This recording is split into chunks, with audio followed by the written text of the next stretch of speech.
নমস্কার বন্ধুরা, আমি প্রসেনজিৎ মিত্র। আমি একটা ফের নতুন একটা ব্লগ নিয়ে চলে এসেছি।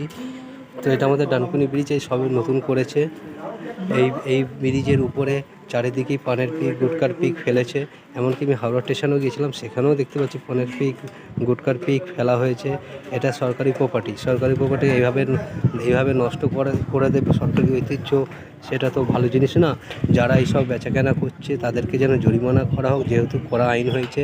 এদিকটাও যেন সরকার এদিকটা নজর দেওয়া হোক, যাতে না এইভাবে কেউ গুটকার পিক বা পানের পিক হাওড়া স্টেশন বলো বা সরকারি কোনো সংস্থা, হাওড়া ব্রিজেও চারিদিকেও আমি দেখেছি সেখানেও ফেলা হয়েছে। এগুলো যাতে না ফেলা হয় সেই দিকটা একটু কড়া নজর দিতে হবে। যারা এসব নোংরা করছে, এই দেখুন বন্ধুরা, ফের একটা দেখাচ্ছি। এই দেখতে পাচ্ছেন সব গুটকার পিক ফেলেছে সবাই।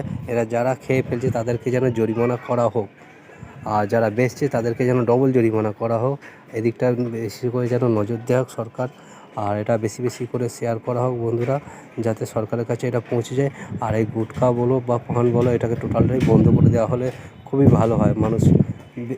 মানুষের সুস্থ জীবন ভালোভাবে জীবনযাপন কাটবে। আর এটা বেশি করে শেয়ার করো বন্ধুরা, যাতে না এই ধরনের কাজ আর কেউ করতে পারে।